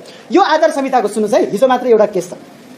यो आचार संहिताको सबै कान व्यवसायले पालना गर्नुपर्छ, यो हामी सबैले लागू हुन्छ। हिजो मात्र एकजना क्लाइन्ट के भएछ भने यो काभ्रे जिल्लाको केस हो। त्यो काभ्रे जिल्लाको केस के भयो भने सुसाइड गर्यो, उसले आफैले लिक्विड छरेर सुसाइड गर्यो। मुद्दा मसँग काम गर्ने एकजना बहिनीले फलोअप गरिराखेको थियो त्यो मुद्दा। पछि म नभएको कारणले अरू एकजना वकिल साहबले गएर बहस गरिदिनु भएछ। त्यहाँ के भनेछ भने एकजना वरिष्ठज्यू उहाँको लाइसेन्स 10,000 को अराउन्डमा छ भन्ने छ। पक्षले अहिले के भन्छ भने म मुद्दा हाल्छु बाहिर काउन्सिल भन्छ। यस्तो हुन्छ पक्षले कहिले तलमाथि गर्यो भने भएछ के भने थुन्सेको बहस सम्पन्न भयो। थुन्सेको बहस भयो। बहस हुँदाखेरि पक्षको तर्फबाट काङ्ग्रेसले 25,000 रुपियाँ पनि दियो। हिजो सुन्नुहोस् है, हिजोकै कुरा 25,000 दियो। त्यहाँ के भनेछ भने काङ्ग्रेसले बेलुकी पक्ष सोझो थियो, गरिब बिचरा विदेशमा बसेर आएको, श्रीमतीले किन सुसाइड गर्यो भने आफू रिग्रेट भयो। मैले मेरो श्रीमानले पैसा पठाइराखेकी छ, म यहाँ अरूसँग लागेर मैले सबै पैसा सिधायो, म बाँच्नुको विकल्प छैन भनेर सुसाइड गर्नुभयो। यसरी सुसाइड गर्यो, झन् उसले हस्पिटलमा पनि तुरन्त लग्यो, तर डेथ भयो। तर त्यस अवस्थामा पनि प्रहरी मार्फत मुद्दा चल्यो। त्यो डाइङ डिक्लेरेसन भन्ने छ त्यहाँ है, मृत्युको डाइङ डिक्लेरेसन भन्ने छ। त्यसरी मुद्दा चलिसकेपछि उनको माइती पक्षले मुद्दा हालेको कारणले मुद्दा अगाडि बढ्यो। यो बहस थुन्सेको बहस भएको थियो हिजो अस्तिको दिन। अनि काङ्ग्रेस वकिल साहबले बहस गर्नुभएछ। बिहान भोलि बेलुका मौका आयो क्लाइन्ट, उसले के भने बेलुकी के भनेछ भने यो धरौटीको विषयमा जिल्ला अदालतमा सुन्नुहोस् है, अहिले जिल्ला अदालतमा सबै लोटरी सिस्टम छ। त्यहाँ मुद्दाको लोटरी सिस्टम भनेको चिट्ठा गोला प्रथा हुन्छ है। त्यहाँ वकिलले के भनिदिएछ भने सुन्नुहोस्, त्यस्तो छ 10,000 को लाइन छ। वकिलले के भनेछ भने क्लाइन्टलाई न्यायाधीश हुने लाइनको काम व्यवसाय हो भनेर फकाइ पुलाइ गरेछ। म त न्यायाधीश हुने बेला हो 10,000 को लाइनमा छ। सुन्नुहोस् है, अहिले न्यायाधीश हुनको लागि 10,000 को लाइन पुगिरहेको छैन, जिल्लाको लागि पनि योग्य छैन है। अनि कपाल फुलेको छ बुढो मान्छे है। अनि उहाँले के भन्छ भने यो सम्पूर्ण सेटिङ मैले मिलाएको, न्यायाधीशलाई मैले भनेको इजलासमा मुद्दा पनि मैले भनेर पारेको हो। तपाईँले धरौटी पनि न्यूनतम खोल्या छ 80,000 भन्छ, जबकि त्यस्तो मुद्दामा अस्ति हामीले बहस गर्दा 50,000 मात्रै धरौटी खोल्या थियो, कमभन्दा कम धरौटी खुल्छ है। त्यस्तो भएको थियो। अनि सबै सेटिङ मैले मिलाएको, न्यायाधीशलाई दिनुपर्छ, उसलाई दिनुपर्छ भनेर बेलुकी राति फोन गर्यो क्लाइन्टलाई फोन गर्यो। 1.5 लाख रुपियाँ 1,50,000 जसरी पनि तुरन्त मेरो घरमा लिएर आउनुहोस् भन्छ अरे है क्लाइन्टले। क्लाइन्टको ल फर्म पनि छैन रहेछ, घरमै उकालो बस्दो रहेछ, अफिस बोल्दो रहेछ है। नाम नबनाऊ, धुम्राईतिर छ, घरमै बोलायो भन्ने छ। क्लाइन्टले अहिले सोचिरहेको छ, पछि अहिले पैसा दिएको छैन, हामीले गर्दा रोक्यौँ, त्यो पैसा दिइराखेको छैन। त्यो चाहिँ धन्न के छ भने उसले रेकर्डिङ गरेर सोझो भयो। अबदेखि त्यसो गऱ्यो भने तपाईँले रेकर्ड गरेर राख्नुहोस्, तपाईँले उजुरी गर्न पाइन्छ भनेर हामीले भनेका छौँ क्लाइन्टलाई। यस्तो किसिमको पेसामा विकृति पनि छ। अब सुन्नुहोस् है, अब यसलाई पेसामा विकृति भन्ने कि के भन्ने है, यस्तो खालको पनि छ। तपाईँ हामीले अवेर भएर रेस्पोन्सिबल भएर काम गर्नुपर्छ भनेको हो। के छ भने अब आचार संहितामा रेस्पोन्सिबिलिटी अफ द लयर भन्ने यहाँको कोर्समा छ। रेस्पोन्सिबिलिटी अफ द लयर भन्ने छ है। त्यो रेस्पोन्सिबिलिटी अफ द लयर अब यहाँहरू पनि पढ्नु होला, भोलि परिबन्धमा लयर पढ्नु भएको छ, वरिपरिका मान्छेलाई त्यसरी हुनसक्छ। हामी कान व्यवसायमा विकृति छैन भन्ने छ, त्यस्तो खालको धेरै छ है। त्यसैले गर्दाखेरि आफ्नो जति बहसको फी हो त्यतिले पुग्छ भन्छ। अस्ति विश्वनाथ हाम्रो परिचयले भन्थ्यो यो पेसामा लोभ चाहिँ नगर्दै हुन्छ, सबै गरे पुग्छ, खाना लाउन पुगे हुन्छ, लोभ नगरे भइगयो नि। राति साँझ परेपछि लुकेर घर जानुपर्ने अवस्थाको सिर्जना नहोस् भनेर भन्नुभएको थियो। अहिले धेरै हो काम व्यवसायको त्यस्तो छ, साँझ परेपछि लुकेर घर बस्नुपर्ने अवस्था छ भन्छ। त्यस्तो अवस्था नहोस् भन्ने छ। हामी आचार संहितामा रहेर काम गऱ्यौँ भने पेसा व्यवसाय राम्ररी चल्न सक्छ है। त्यस्तो छ। अब रेस्पोन्सिबिलिटी कुरा गरौँ है। यहाँ रेस्पोन्सिबिलिटी भन्ने छ। रेस्पोन्सिबिलिटी के छ भने काम व्यवसायको रेस्पोन्सिबिलिटी 4वटा रेस्पोन्सिबिलिटी छ। Number 1 responsibility towards the client, आफ्नो क्लाइन्ट प्रतिको रेस्पोन्सिबिलिटी एक है, रेस्पोन्सिबिलिटी टुवार्ड्स द क्लाइन्ट। अर्को responsibility towards the opposition party, विपक्षी पार्टीप्रति पनि उत्तिकै रेस्पोन्सिबल हुनु छ। विपक्षीलाई होइन व्यक्तिगत लान्छाने लहर गर्ने, बहसमा बोल्ने त्यस्तो गर्नु हुँदैन, सधैँ रेस्पेक्ट गर्ने, सम्मान गर्ने गर्नुपर्छ। Respect to responsibility towards opposition party, विपक्षी पार्टी 2। अर्को 3 रेस्पोन्सिबल टुवार्ड्स द कोर्ट भन्छ, अदालतप्रति रेस्पोन्सिबिलिटी भन्छ। काम व्यवसायहरू अदालतप्रति सधैँ रेस्पोन्सिबल हुनुपर्छ भन्छ 3। अर्को 4 नम्बर चौथो रेस्पोन्सिबिलिटी टुवार्ड्स द सोसाइटी भन्छ, सोसाइटी भन्ने छ, समाजप्रतिको उत्तरदायी। अर्को रेस्पोन्सिबिलिटी टुवार्ड्स द स्टेट, राज्यप्रतिको दायित्व। सरकार कहिलेकाहीँ निरङ्कुश बन्ने बेलामा काम व्यवसायले बोलिदिनुपर्छ। यो संवैधानिक सर्वोच्चताको विरुद्धमा भयो, यो शक्तिप्रतिको सिद्धान्तको विरुद्धमा छ, यो संविधानवादको सिद्धान्तको विरुद्धमा छ, यो अदालतले गरेको फैसलाको विरुद्धमा छ। यो बोल्न सक्नुपर्छ काम व्यवसायले। त्यो रेस्पोन्सिबिलिटी टुवार्ड्स द स्टेट हो। यसरी responsibility towards the client, responsibility towards the state, responsibility towards the society र रेस्पोन्सिबिलिटी टुवार्ड्स द कोर्ट भन्ने छ। यसमध्येमा अब रेस्पोन्सिबिलिटी टुवार्ड्स द क्लाइन्ट भन्ने, अब पक्षप्रतिको हाम्रो रेस्पोन्सिबिलिटी के हो? पक्षप्रतिको रेस्पोन्सिबिलिटी भनेको पक्षका सम्पूर्ण मिश्रलाई गोप्यता भङ्ग गर्नु हुँदैन। पक्षले भने बमोजिम सम्पूर्ण आफ्नो काम कारबाही आचार संहितामा रहेर गर्नुपर्छ। कहिलेकाहीँ पक्षले भन्न सक्छ, हिजो मात्रै मेरो एउटा पुनरावेदन दर्ता गर्नु थियो सर्वोच्चमा दोहोऱ्याइ पाउने निवेदनमा, अनि पक्षले के भन्यो भने सर यो कुरा पनि राखेन छ, तपाईँले जसरी पनि राख्नुपर्छ नजिर भनौँ। टेक्निकल पार्ट छ ड्राफ्टिङ, अहिले हामी ड्राफ्टिङको पार्टमा आउँछौँ। कहिलेकाहीँ के हुन्छ भने तपाईँले नजिर लेखिदिएकै कारणले विपक्षी वकिललाई फाइदा हुन्छ, तपाईँले उल्लेख गरेको नजिर लेखिदिएकै कारणले उसलाई फाइदा हुन्छ, उसले त्यसको काउन्टरमा अर्को नजिर लिएर आउँछ, सजिलो हुन्छ। कहिलेकाहीँ मिसिनमा सम्पूर्ण कुरा लेख्दाखेरि घाटा पनि हुन्छ, सबै कुरा ड्राफ्टिङमा राख्नुपर्छ भन्ने छैन। त्यो टेक्निकल वर्डहरू छ, कति घटाउने, कति बढाउने, कति कुरा समावेश गर्ने, कति नगर्ने। कहिलेकाहीँ सम्पूर्ण कुरा उल्लेख गर्दाखेरि मुद्दा हार्न सक्छ, त्यो टेक्निकल पार्ट हुन्छ है। त्यो चाहिँ ड्राफ्टिङको पार्टमा अहिले हामी हेर्छौँ। यसरी पक्षले भने बमोजिम पक्षको बहकाउमा लाग्नु हुँदैन। काम व्यवसायको आफ्नो सेल्फ रेस्ट्रेन्ट चाहिँ हुनुपर्छ। निश्चित आफूमा कन्फिडेन्स हुनुपर्छ। यो काम गर्ने हामीले यति गर्ने पेसाको लागि प्र्याक्टिस चाहिँ बुझ्नु पर्यो। त्यसपछि पक्षप्रतिको रेस्पोन्सिबल कति हुने त्यो बुझिन्छ। त्यसैले अनि पक्षलाई अनावश्यक झन्झट गर्ने, पक्षलाई दुःख दिने, पक्षलाई विभिन्न खालको अघि हामीले उल्लेख गरेको जस्तो व्यवहार गर्ने, त्यस्तो किसिमको व्यवहार चाहिँ गर्नु हुँदैन भन्ने छ कानुन व्यवसायले है। एक अर्को रेस्पोन्सिबिलिटी टुवार्ड्स कोर्ट भन्छ।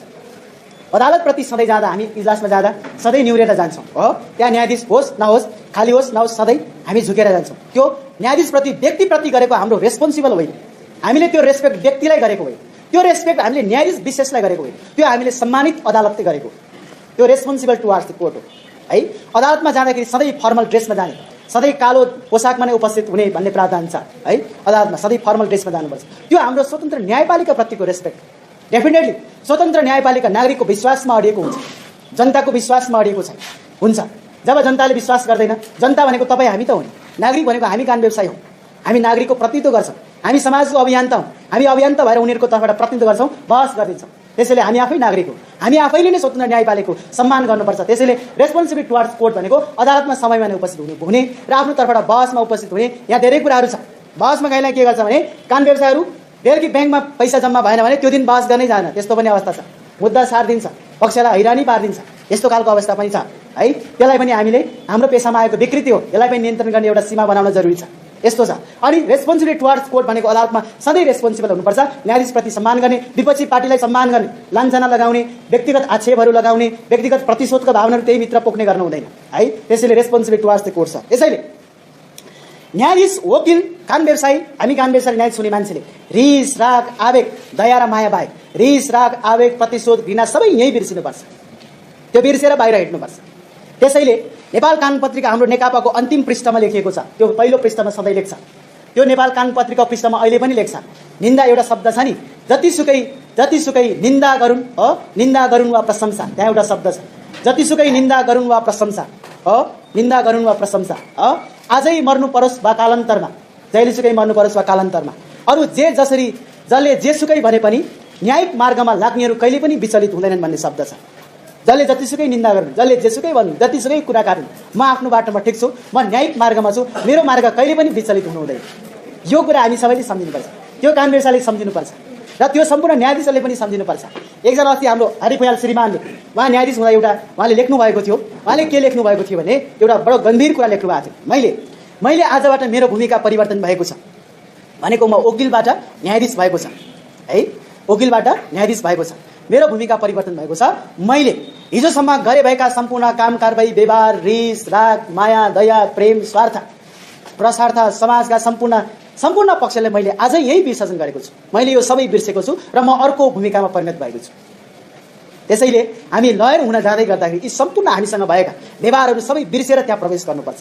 त्यसले नयाँ ऊर्जा प्रदान गर्छ, हरेक दिन नयाँ विचार, हरेक दिन नयाँ ऊर्जा, हरेक दिन नयाँ कुरा, हरेक दिन नयाँ ऊर्जाका साथ हामी जान्छौँ। कसले जतिसुकै कुरा काट्नु बाहिर, जेसुकै भन्नु, जसले जतिसुकै निन्दा गर्नु, कुनै परवाह नगरी आफू आफ्नो ठाउँमा इमानदार भएर लाग्नुपर्छ भन्ने सिद्धान्त छ। यो पेशागत सिद्धान्त हो है, कानुन व्यवसायले यसरी लाग्नुपर्छ भन्ने सिद्धान्त छ। 12 बेन्चको सम्बन्ध भयो है। अब हाम्रो कानुन व्यवसायको इतिहास यसरी सुरु भएकोमा अब अन्तिममा हाम्रो सेकेन्ड पार्टको युनिट 2 मा यहाँ के छ भने ड्राफ्टिङ भन्ने च्याप्टर छ। त्यो ड्राफ्टिङ भन्ने च्याप्टर हेरौँ है। यस्तो छ कानुन व्यवसायको इतिहास चाहिँ अहिले यति नै राख्यो है। अब सेकेन्ड पार्टमा हामी ड्राफ्टिङको च्याप्टरमा प्रवेश गर्छौँ। ड्राफ्टिङ, यो ड्राफ्टिङ भन्ने दुईटा हुन्छ, एउटा कोर्ट ओरिएन्टेड ड्राफ्टिङ, अर्को लेजिस्लेटिभ ड्राफ्टिङ। दुईटा छ, विश्वभरि नै त्यही हो, संसारभरि जहाँ डुले पनि दुईटा ड्राफ्टिङ, एउटा लेजिस्लेटिभ ड्राफ्टिङ विधायिकाबाट हुने, अर्को कोर्ट ओरिएन्टेड ड्राफ्टिङ। अब लेजिस्लेटिभ ड्राफ्टिङ भित्र पनि दुईटा कुरा, लेजिस्लेटिभ ड्राफ्टिङ भित्र एउटा संविधान लेखनकारी, अर्को चाहिँ ऐन नियम कानुन तर्जुमा गर्ने, दुईटा त्यो लेजिस्लेटिभ ड्राफ्टिङ छ। अब त्यो ड्राफ्टिङ लेजिस्लेटिभ ड्राफ्टिङ र अर्को कोर्ट ओरिएन्टेड ड्राफ्टिङ छ। सबभन्दा पहिला मलाई लेजिस्लेटिभ ड्राफ्टिङको पार्ट भन्न दिनुहोस्। यो लेजिस्लेटिभ ड्राफ्टिङमा के छ भने एउटा संविधान लेख्ने कार्य, अर्को विधायिकाले ऐन नियम लेख्ने कार्य गर्छ। अब संविधान लेख्ने कार्य इतिहासमा, दुनियाँमा इतिहासमा संविधान पटक पटक सधैँ लेखिँदैन। यो इतिहासमा कुनै क्रान्ति परिवर्तन र कुनै त्यसको आन्दोलनबाट ल्याएको परिवर्तन यदि भएको छ भने त्यस्तो अवस्थामा संविधान लेखिन्छ। यो इतिहासमा कहिलेकाहीँ आउने रेयर अफ द रेयरेस्ट घटना मात्रै हो, संविधान पटक पटक लेखिँदैन। अमेरिकामा संविधान धेरै पटक जारी भएन, अहिलेसम्म चलिरहेको छ। हाम्रोमा 7 पटक संविधान जारी गर्यो। त्यो लेजिस्लेटिभ ड्राफ्टिङ भनेको स्टेटको रिक्वायरमेन्ट, समाजको परिवर्तन अनुसार कानुन बनाउनु पर्छ भन्छ। एउटा सिद्धान्त छ, ल इज इन फ्लक्स। ल इज इन फ्लक्स भनेको सोसाइटी इज इन फ्लक्स, समाज सधैँ गतिशील छ। गतिशील भनेको पानी जस्तै बगिरहन्छ, यो कहिल्यै रोकिँदैन, निरन्तर चलिरहन्छ। Law is in flux, so society is in flux, so that law and constitution has been amended and made as enacted as per the requirement of this society and people भन्छ। कानुनमा एउटा सिद्धान्त छ, कार्ल लेउलीले भनेको ल jobs थ्योरीमा, समाज गतिशील छ, त्यो समाजको गतिशीलतालाई सम्बोधन गर्नको लागि, समाज र मानिसको आवश्यकतालाई सम्बोधन गर्नको लागि कानुन र संविधान बनाउँदै जानुपर्छ, त्यसलाई संशोधन गर्दै जानुपर्छ भन्छ। त्यसैले पिपुलको रिक्वायरमेन्ट अनुसार ल बनाएन भने त्यो ल हुन सक्दैन, ड्राफ्टिङ गर्दा त्यो ख्याल गर्नुपर्छ भन्छ। त्यो पिपुलको रिक्वायरमेन्ट भनेको सामाजिक व्यवहार सुधार ऐन 2033 अहिले पनि त लागू भएन, त्यो पिपुलको रिक्वायरमेन्टको अगेन्स्टमा थियो, त्यसैले लागू हुँदैन। त्यसैले अब यो ड्राफ्टिङको पार्टमा तीनटा कुरालाई हेर्नुपर्छ, केही सीमाहरू छ ड्राफ्टिङको। नम्बर 1 कन्स्टिट्युसनल लिमिटेसन भन्छ, संवैधानिक सीमालाई हेर्नुपर्छ ड्राफ्टिङमा, एक। अर्को principles of law, limitation of principles of law and justice, दोस्रो limitation of principles of law and justice ड्राफ्टिङमा है, limitation of principle of law and justice एउटा संवैधानिक सीमा कन्स्टिट्युसनल सीमा, अर्को principle of law and justice कानुन र न्यायको सीमा, अर्को सेल्फ रेस्ट्रेन्ट लिमिटेसन भन्छ, आत्मा संयमता सिद्धान्त भन्छ, परिसीमा भनेको आफ्नो सेल्फ रेस्ट्रेन्ट भन्छ, परिसीमा सम्बन्धी सिद्धान्त, आत्मा परिसीमाको सिद्धान्त भनेको सेल्फ रेस्ट्रेन्ट।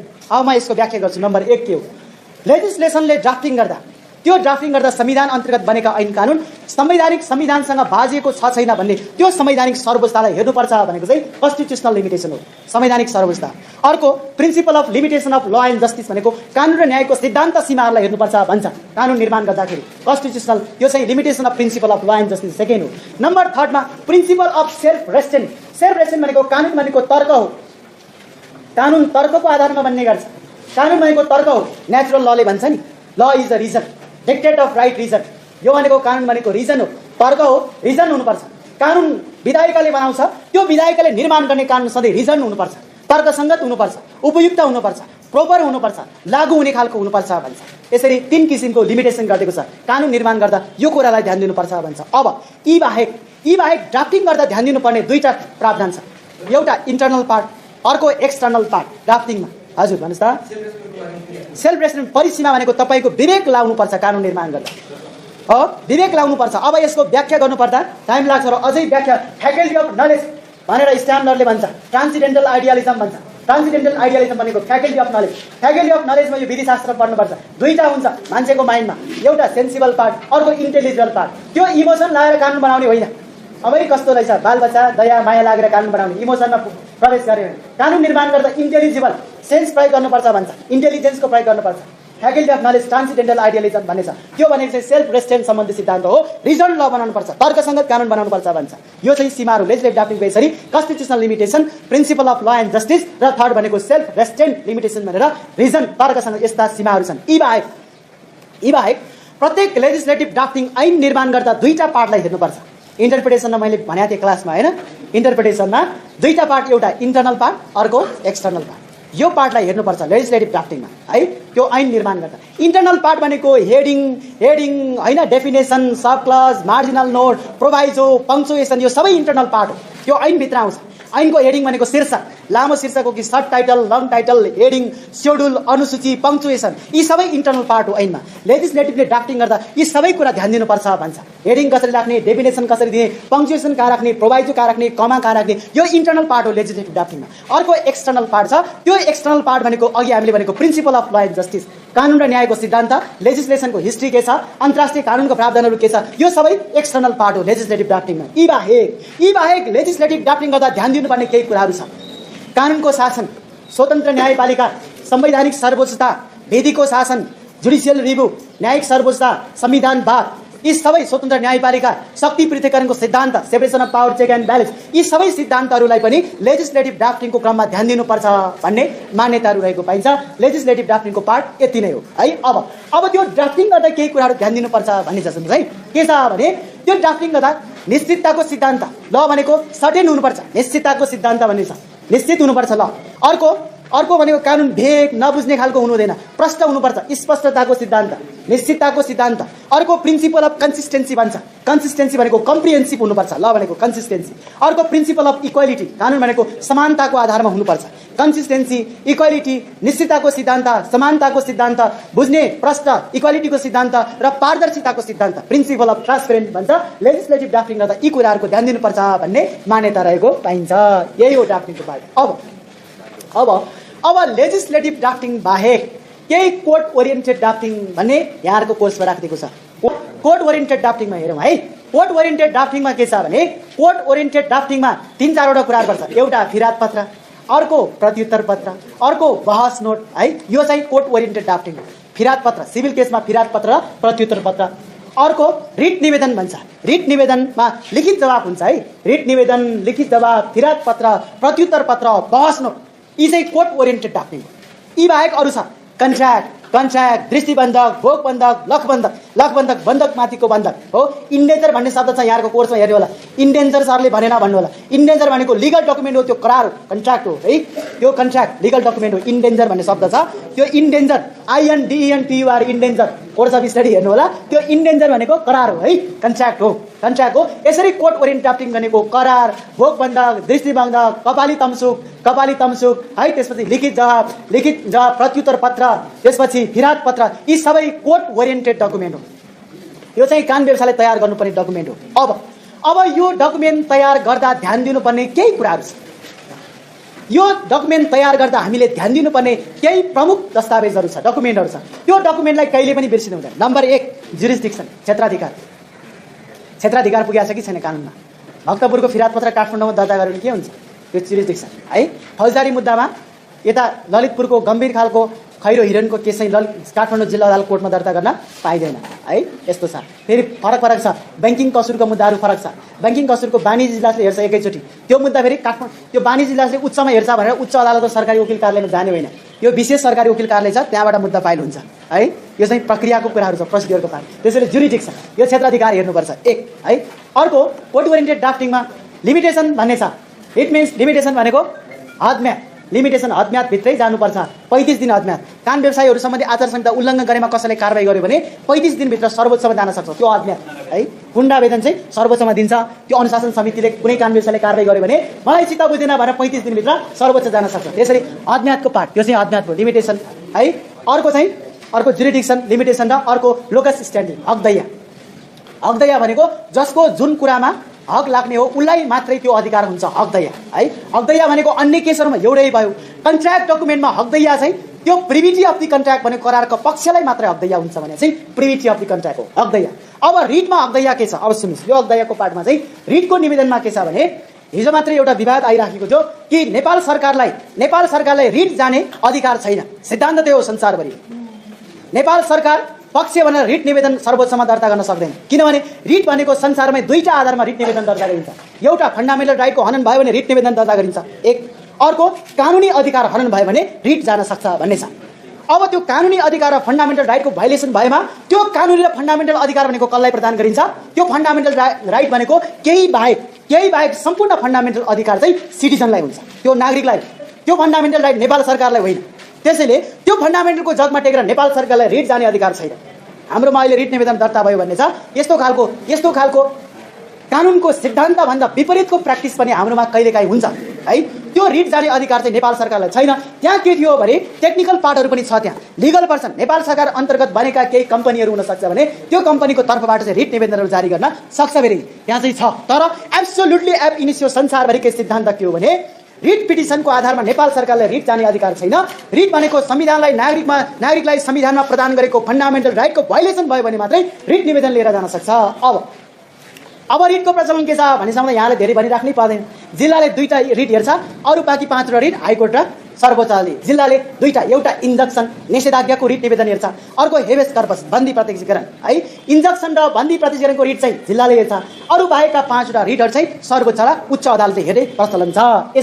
यसरी यी रिट निवेदनको ड्राफ्टिङ गर्दा, फिराद पत्रको ड्राफ्टिङ गर्दा, प्रत्युत्तर पत्रको ड्राफ्टिङ गर्दा र लिखित जवाब, रिटमा लिखित जवाबको कहिलेकाहीँ रिटको लिखित जवाब दिनुपर्ने हुन्छ।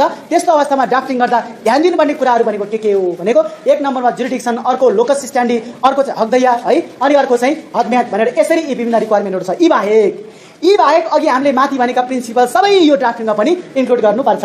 भने के हो भने यी बाहेक निश्चितताको सिद्धान्त, समानताको सिद्धान्त, कानुन र न्यायका सिद्धान्त, इक्वालिटीको सिद्धान्त, समानताको सिद्धान्त, समावेशीको सिद्धान्त, इन्क्लुजनको सिद्धान्त, संवैधानिक सर्वोच्चताको सिद्धान्त, शक्ति पृथकीकरणको सिद्धान्त, यी सबै सिद्धान्तहरूलाई कोर्ट ओरिएन्टेड ड्राफ्टिङमा पनि ध्यान दिनुपर्ने हुन्छ। यो कोर्ट ओरिएन्टेड ड्राफ्टिङमा ध्यान दिँदाखेरि हदम्यादको प्रावधान कहाँ छ, अहिलेको सिभिल र क्रिमिनल कोडमा विराट पत्रको प्रावधान कहाँ छ, यी सबै प्रावधानहरू हेरेर त्यसको क्षेत्राधिकार लिमिटेसन हकदैयाको आधारमा यी ड्राफ्टिङहरू गर्नुपर्छ। ड्राफ्टिङ गर्दा ध्यान दिनुपर्ने कुराहरू भनेको मुख्य तीनटा यी प्रोसिडुरल पार्ट हो। यी बाहेक सम्पूर्ण कानुन र न्यायसँग सम्बन्धित सम्पूर्ण सिद्धान्तहरू, कार्यविधि कानुनका सम्पूर्ण सिद्धान्तहरू, प्रचलित संवैधानिक सिद्धान्तहरू, संविधानवादका सिद्धान्तहरू, अन्तर्राष्ट्रिय कानुनका सिद्धान्तहरू, सबै सिद्धान्तहरू चाहिँ कोर्ट ओरिएन्टेड ड्राफ्टिङमा पनि हामीले अनिवार्य रूपमा त्यसलाई पनि ध्यान दिनुपर्ने हुन्छ। यी ध्यान दिनुपर्ने कुराहरू यति नै भयो। अब अन्तिममा हाम्रो पार्टमा चाहिँ एडभोकेसी स्किल र PIL भन्ने छ, त्यसको पार्ट चाहिँ हामी भोलि हेर्छौँ।